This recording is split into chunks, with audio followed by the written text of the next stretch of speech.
Good noon, friends. My topic is simple IOL implantation. As probably is one of the simplest thing in full surgery. Everybody has facilitated the implantation because of the nucleus management, rexis, wound construction.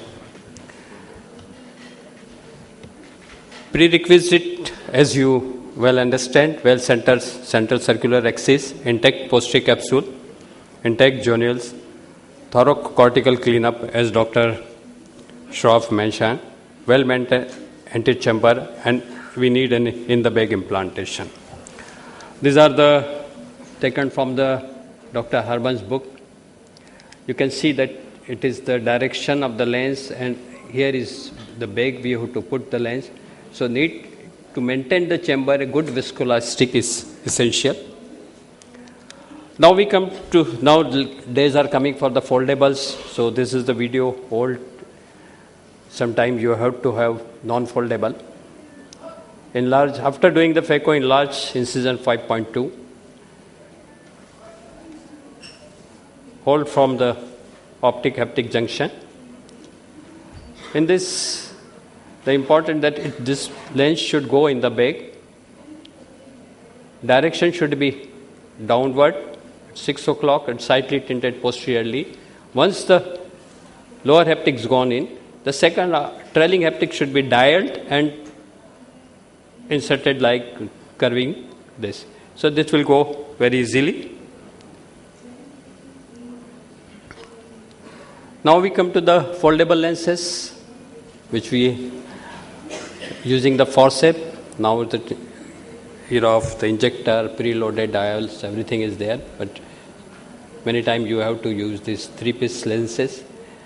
Only thing, this silicone lenses should not be wet, clean, that it should be from the center and hold it 2/3. So this will not be enlarged, and it can go easily through your 2.8.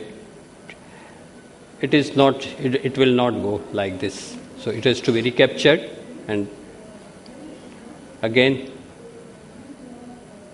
you have to see that from both sides that it should be pointed, and then you can insert it. This is like that.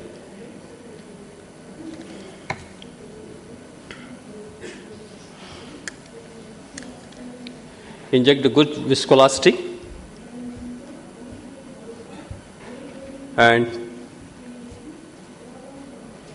for foldable with the forceps, you have to have the wound size up to 2.9 or 3. In the same way, it fashioned. A trailing haptics is dialed and rotated downward and inserted in the bag. Now we have the injector. The important that you should put good viscoelastic in the below and over the intraocular lens also, so that there will not be a rubbing or trauma to the optics haptics of the. These are the basics, everybody knows, but only important thing, once you load it, that it should not be optic edge should not be captured in the cartridge, otherwise it will give the tear to or injure the lens. So you should make before folding the cartridge that lens is in the proper place. And important thing that once you push, it slightly withdraw. So sometimes the plunger has stuck with the optics of the lens, so it will dislodge itself, and as you proceed, the size is narrower, then it will be difficult. So initially stage you just push and slightly withdraw and again push. So if plunger is engaged with the intraocular lens, it will be gone, and it's very easy. You can go downward.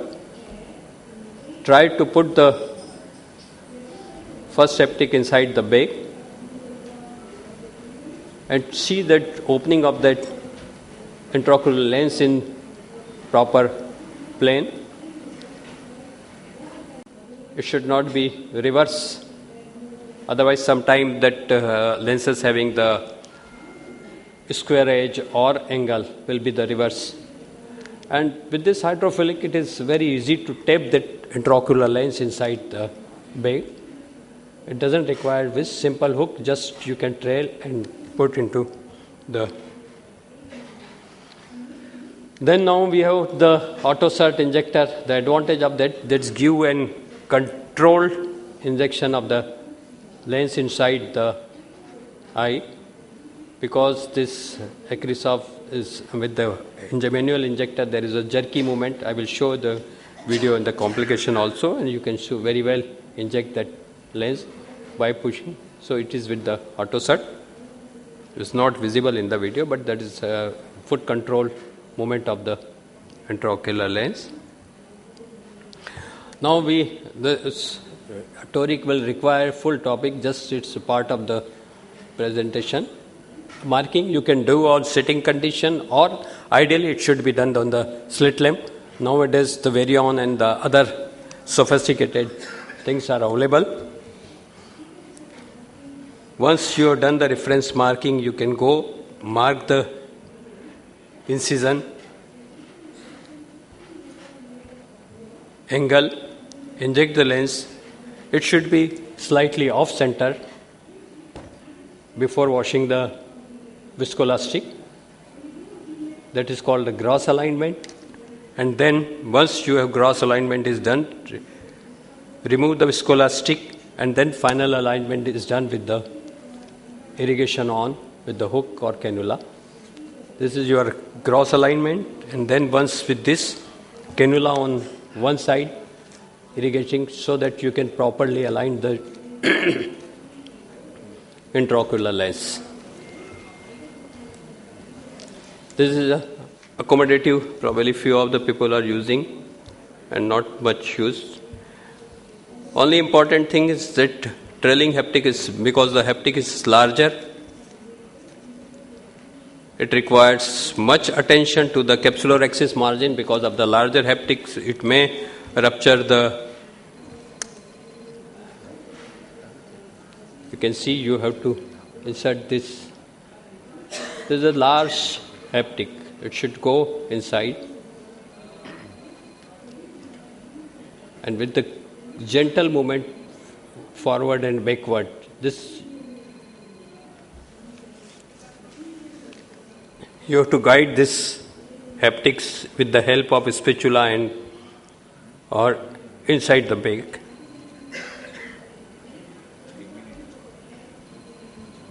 You can very well guide this into the. Now we come to the some of the problem during implantation. Haptic, sometimes you land up with the haptics in the anterior chamber, that you can very well guide well with the spatula. It's a small trick filled with the viscoelastic, and then with the help of, this is the important thing, we come across the three-piece also. With the help of using spatula as a guide, you can direct push this spatula inside the capsular axis margin, and then you can very well guide this haptics inside the bag.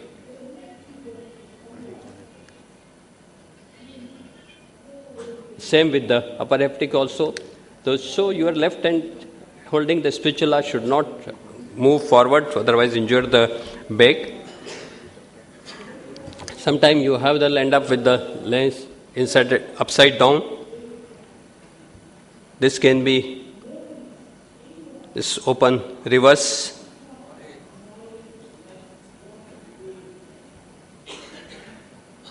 With the help of good viscoelastic, you can very well rotate this lens, taking care that the haptic should not rupture the posterior capsule. So inflation of the antechamber is must with the good viscoelastic. Sometimes you have the crack in the intraocular lenses. You have to exchange this. I will move fast forward. You can very well, because of this crack there, you have to remove this intraocular lenses. Sometimes you have to give the support to the intraocular lens from other side, and you can remove in the pieces, or Again, the important thing, you should be using the good viscoelastic so that movement of the intraocular lens will not injure the endothelium. Same is with the broken haptics. And sometimes with this intraocular lenses, you'll end up with the problem that wound-assisted surgery, that the lens held up in between the wound, half in, half out. So in this, it requires a counter pressure from inner side, other hand, to dislodge this lens inside that. So you are pushing this lens, or with the help of counter pressure from other side, or try to give a double pressure on the intraocular lenses, and eventually you can inside the. This is one of the problem with the Acrysof initially with the jerky movement. You can show that. I will just, because it's used, so that's why they have come with the inserter. So in short, this is some few tips for the intraocular lens implantation.